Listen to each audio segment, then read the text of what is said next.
నాకు వచ్చినటువంటి ఇంటర్నల్ సమాచారం ఏంటి అంటే ఇది యొక్క చిన్నజీయర్ అనేటోడు ఒక మొత్తం 103 యొక్క పాస్టాల పేర్లు పంపించిండు మన రెండు తెలుగు రాష్ట్రాల్లో.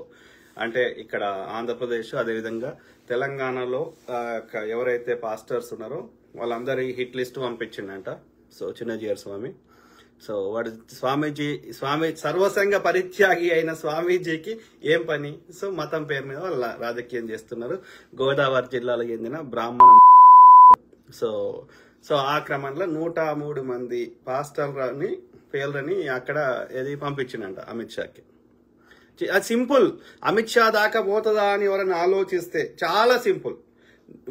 ఇక్కడ ఎవరైతే ఇక్కడ లోకల్లో ఉంటారో వాడు ఆర్ఎస్ఎస్ వాడు కానీ ఈ చిన్నజీఆర్ గాడు కానీ ఇంకోడు కానీ వాళ్ళ యొక్క బాధని అమిత్ షా దగ్గరికి చేరవేస్తారు. మధ్య వీళ్ళ అమిత్ షా పక్కకున్న వాళ్ళకి.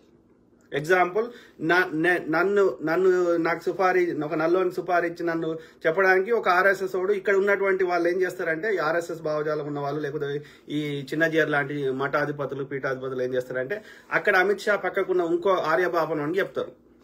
నా కేసులో ఈ వరంగల్ చెందిన ఆర్ఎస్ఎస్ వాడు చేతనా కొడుకు రామ్ మాధవ్ అనేటువంటి చెప్పిండు. ఆర్ఎస్ఎస్ అమిత్ షా పక్కకుంటాడు. అమిత్ షాకి ఎందుకు చెప్తారు? అమిత్ షా యొక్క అప్రూవల్ కావాలి, బ్లెస్సింగ్స్ కావాలి. ఎందుకోసం?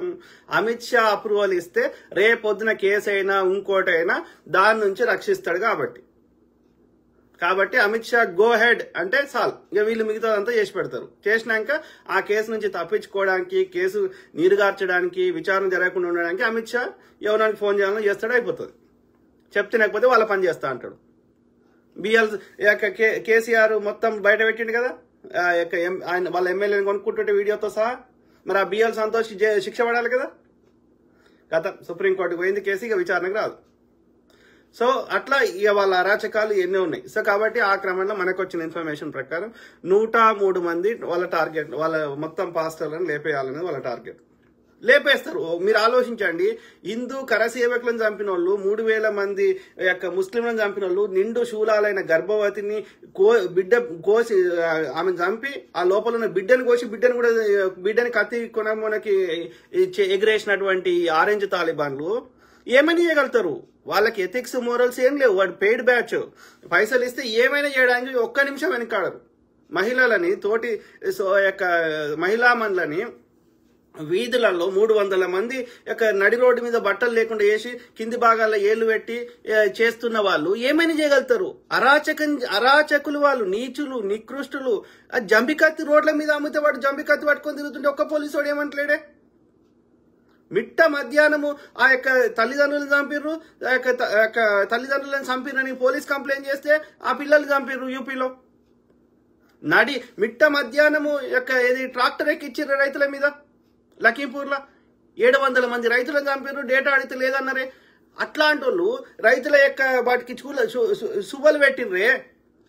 ఏంది పంజాబ్ రైతులు ఢిల్లీలో వచ్చి వాళ్ళు ధర్నా చేస్తే ఆర్మీలో వాడేటువంటి వాడి డ్రోన్ల సహాయంతో వాళ్ళ మీద బాంబుల వర్షం కురిపించిర్రే. జాతిపిత అయిన మహాత్మా గాంధీని వీళ్ళు స్వతంత్రం గురించి కొట్లాడిన మహనీయుని చంపేసిన వాళ్ళు, సుంతి వేయించుకొని ముస్లిం చంపారని ప్రచారం చేసుకున్న వాళ్ళు, they can do anything, they are doing anything. ఇలా ముస్లింలకు సంబంధించిన ప్రతిపక్షాల దగ్గర డబ్బులు ఉండొద్దని చెప్పి ఏది నల్లధనం పోవాలని అబద్ధం చెప్పి ఏది నోట్ల రద్దు చేసి భారతదేశం యొక్క మొత్తం వ్యాపార వ్యవస్థని అట్లనే ప్రతిపక్షాలను చంపే ప్రయత్నం చేసిన వాళ్ళని, ప్రతిపక్ష నేతని, ఒక 4 తరాల ప్రధానమంత్రులు ఉన్నటువంటి రాహుల్ గాంధీని జైల్లో పెట్టే ప్రయత్నం చేసిన వాళ్ళని తీసుకుపోయి డైరెక్ట్ ముఖ్యమంత్రులనే జైల్లో పెట్టిండు. అరవింద్ కేజ్రీవాల్ ని, హేమంత్ సోరెన్ ని. ఇట్లా 20 ఏళ్ల కింద అరుంధతి రాయ్ ఏమో అన్నదని ఆమెను ఇప్పుడు జైల్లో పెట్టే ప్రయత్నం చేస్తున్నారు. బరవర్ రావు ఇట్లాంటి ప్రశ్నించే వాళ్ళని, ప్రొఫెసర్ సాయిబాబా, జర్నలిస్టులు, స్టాండింగ్ కమెడియన్స్, ఇట్లా ఎంతో మందిని అరాచకంగా వాళ్ళు చేసిందేం లేదు, వాస్తవాలు చెప్తున్నందుకే. ఇన్ని చేసిన వాళ్ళు 103 మంది పాస్టర్లను లేపేసిన వాళ్ళకు పెద్ద పనా? అది వాళ్ళు అందుకే అంటారు వాళ్ళు హిందుత్వం కాదు, దయచేసి హిందుత్వం గానే కాదు, వాళ్ళు ఈ యొక్క సనాతన అధర్మానికి చెందిన బ్రాహ్మణ ముండా కొడుకులు. వాళ్ళు బ్రాహ్మణులు పైన ఉండాలి, సుప్రీమసీ కోసం వాళ్ళు పైన ఉండాలి, మిగతా వాళ్ళందరినీ బ్రహ్మ ఎందుకు పుట్టించిండు బ్రహ్మ ముడ్డిలోకి వెళ్ళి అంటే వాళ్ళకు ఈ బ్రహ్మ ముక్కులకి వెళ్ళి వచ్చినానికి సేవ చేయడానికి మాత్రమే.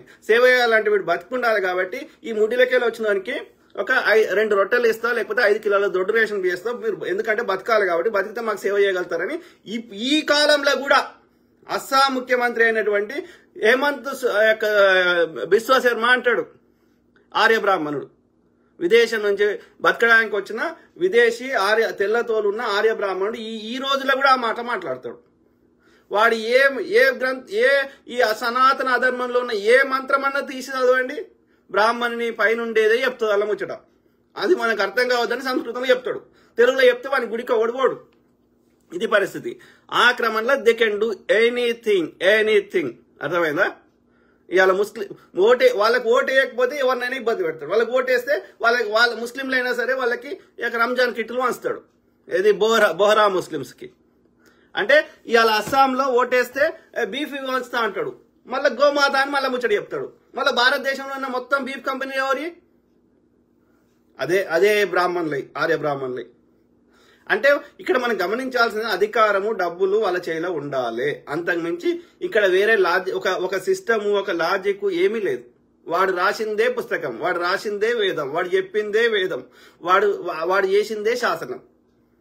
ఆ శాసనంలో ఏముంటది? 1% ఉన్న బ్రాహ్మణుడు పైన ఉండాలి, మిగతా వాళ్ళందరూ గడ్డి తిని బతకాలి కదా.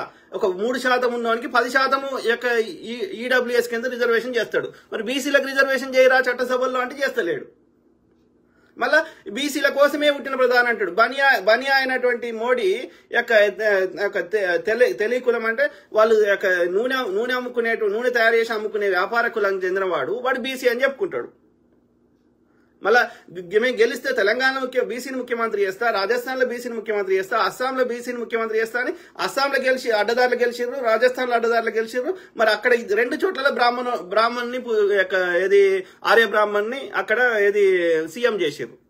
అంటే వాడు చెప్పే మాటలకి చేతలకి ఎక్కడా పొంతం లేదు, ఒక ఎథిక్స్ లేవు, ఒక లాజిక్ లేదు. కాబట్టి దయచేసి మన జాగ్రత్తలు మనం ఉండాల్సిన అవసరం ఎంతైనా ఉంది. ఏ పోలీసు వ్యవస్థలు ఏవి కూడా అంతెందుకు. నిన్న దారమోని గిరీష్ అనట ఆయన వాళ్ళే బీజేపీ కోసం నేను ప్రాణమైనా ఇస్తాను అని ఎట్లా కొట్టిర్రు, మా బీజేపీ సంబంధించిన వాళ్ళే ఎట్లా అర్థం చేసుకోండి. ఇక మన పోలీసు వ్యవస్థలు, మన దగ్గర ఉన్న వ్యవస్థలు, నువ్వు ఫోన్ చేస్తే ఆ శవం చచ్చిపోయినాక శవాన్ని తీసుకోవడానికి వస్తారు పోలీసులు. అది నేను పోలీసులో తప్పు పడతలేను, అది వ్యవస్థలో ఉన్న లోపం. అది వ్యవస్థలో ఆ యొక్క 1000 సంవత్సరాల నుంచి 100 సంవత్సరాల నుంచి ఉన్న లోపాలు. ఇప్పుడు అమెరికాలో 5 నిమిషాల్లో వాడు పోలీసుడు వస్తాడు. అంటే మొత్తం చచ్చిపోయినాక శవాన్ని తీసుకోవడానికి వస్తారా? ఆ ఇన్సిడెంట్ కాకుండా కాపాడడానికి పోలీసులు రావాలి కదా. అంటే దాన్ని ఇంప్రూవ్ చేసుకోవాలి, ఆ ప్రాసెస్ ని ఇంప్రూవ్ చేసుకోవాలి. అది అయిందా, నిజంగా అయిందా, ఎందుకు వచ్చిండు అనే లోపల ముసల్ది నీళ్ళు ఆడుతుంది. ఆ లోపల వాడు కొట్టేసి వెళ్ళిపోతాడు. అట్లా కాదు కదా, వాడు కంప్లైంట్ చేసిండగానే ఉరికి రావాలి కదా. ఉరికి వచ్చినాక ఆ ఉపద్రవాన్ని ఆపినాక తర్వాత నువ్వు ఇన్వెస్టిగేషన్ చేయి.